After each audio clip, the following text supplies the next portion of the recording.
최승재 의원님 질의해 주십시오. 이순신 교수님, 네, 그 의견 주신 부분 중에서 스토킹 피해자 지원센터 설치와 피해자 신변 보호를 위한 직접 지원의 예산을 높게 책정해야 되는 것에서 충분히 공감하고 필요하다고 생각하는데요. 또 가해자에게 전자팔자 같은 위치 추적 장치 부착에도 동의하고요. 추후 사후 예방에도 큰 도움이 될 거라고 생각합니다. 근데 민간 경호에 관련된 말씀하셨는데 잘 아시겠지만 민간 경호업체가 영세한 경우가 상당히 많죠. 우후죽순 많이 생겼다 또 없어진 경우도 거기 종사자들 또한 또 그렇습니다.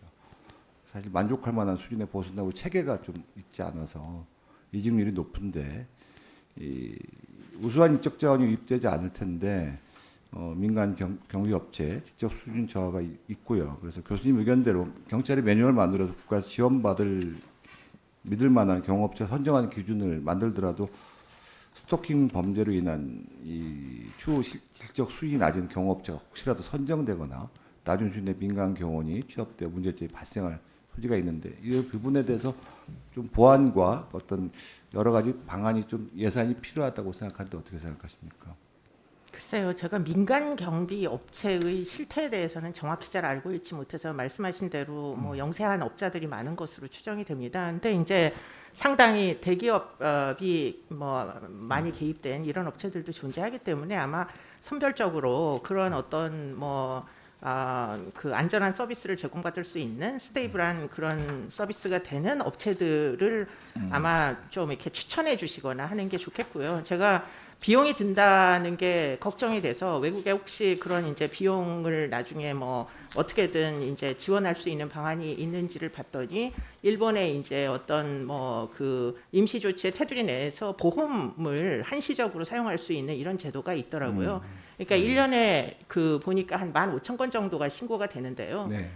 일단은 그렇다면 이제 그 보험을 고려해 본다면 그 중에 정말 뭐 나중에 사고가 일어나는 건수들은 많지 않을 것이기 때문에 충분히 그 업체에 따라서는 지금 이런 새로운 필드 예컨대 안전과 연관된 보험 상품 이런 것들을 개발하는 게 충분히 가능하지 않을까. 예컨대 일단은 먼저 경찰이 선도적으로 발주를 해주셔야 이 모든 시장이 새롭게 형성될 수 있다고 저는 개인적으로 생각하기 때문에 뭐 그러면 피해자 입장에서는 뭐 아주 작은 돈을 내고 보호를 받을 수 있으니까. 네. 또 이제 쉼터 사정을 제가 잠깐 뭐 이리저리 물어보니까 쉼터도 굉장히 위험한 상황에 놓여 있다. 따로 무슨 어떤 보안이 추가되지는 않는다 이런 말씀들을 많이 하셔가지고 그러면 그런 식의 이제 범죄 피해자들을 전반적으로 이제 그 지원할 수 있는 민간 부조를 이제는 우리나라도 한 번쯤은 고민해봐야 되지 않나 이런 생각을 하게 됐습니다. 네. 네.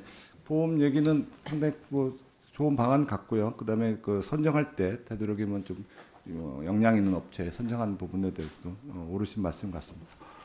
그 하나 이은숙 변호사님, 네. 뭐좀 변호사님이니까 여쭤보겠는데 스토킹 관련된 범죄가 일어나면은 그동안 양성평등이라든지 그다음에 여성의 사회적 관련된 이제 발전 방향 이런 것들 또 그리고 어떤 뭐 그 안에 범죄로 인해서 가정이 파괴되고 여러 가지 이제 문제가 생기는 건 그렇다 치고 그 관련된 오랫동안 우리 사회가 추구해왔던 방향이 사실 감정적으로 무너지는 여러 가지 일들이 있는데 저는 이 관련돼서 그런 측면에서 본다면 한시적으로 한번 여쭤본 법률적으로 한시적으로라도 가중처벌 관련된 할 수 있는 방안 있어야 된다. 이건 좀 법리적으로 좀 어떻게 보면 좀 충돌할 수 있는 부분이 있지만 이거는 그냥 단순하게 범죄로서만 끝나는 것이 아니라 우리 대한민국 또 그다음에 전체적인 가족 그다음에 여러 가지 구조적인 문제에 미치는 영향이 상당히 크다고 생각하거든요. 단순 뭐 그냥 범죄 형법 관련된 부분으로 접근하는 것보다 그런 부분에 대해서 의견에서도 가능한지 또 그런 네, 그 가중처벌 규정과 관련해서 저도 그 특히 미성년자의 경우에 미성년자를 상대로 한 스토킹 범죄의 경우에 그 미성년자가 입게 되는 피해와 사후의 트라우마는 훨씬 더 클 것으로 예상되기 때문에 이에 대해서 가중처벌은 필요할 것으로 생각되고, 이와 관련해서 스토킹 처벌법에 미성년자에 대한 가중처벌을 규정한 것으로 발의가 되어 있는 것으로 알고 있습니다. 그리고 사실 가중처벌 규정은 사실 피해자 보호법에 규정할 수 있는 부분은 아니지 않습니까? 처벌법에 규정해야 되는 거고, 그와 또 별도로 저도 개인적으로 생각하는 게 재범을 하였을 때 가중처벌도 필요하다고 생각합니다. 일정한 경우에 뭐 징역형을 선고받고 또 몇 년 내에 또 재범을 한다든지 이런 경우에 가중처벌을 두는 것이 필요하다고 생각하는데, 다만 뭐 재범의 경우에 가중처벌 규정과 관련해서는 기존에 윤창호법도 위헌 결정을 받고 헌법재판소에 의해서 자칫하면 위헌 결정을 받게 될 위험성도 있기 때문에 이런 부분에서는 좀 신중하게 검토해야 될 것으로 보여지고요. 그리고 말씀하시니까 또 추가적으로 언급하자면, 사실 그 피해자들은 가해자가 큰 처벌을 받는 것도 필요하지만 큰 처벌을 받아서 징역형을 받고 출소했을 때 그 후에 자신에게 그로 인해서 보복행위를 가하지는 않을까 상당히 두려워합니다. 그렇기 때문에 가해자가 뭐 징역형이나 이런 큰 처벌을 받았다고 할지라도 그 후에 어떻게 보면 피해자에게 대한 보호 조치도 마련되어야 될 필요성이 있다고 생각합니다. 네, 알겠습니다.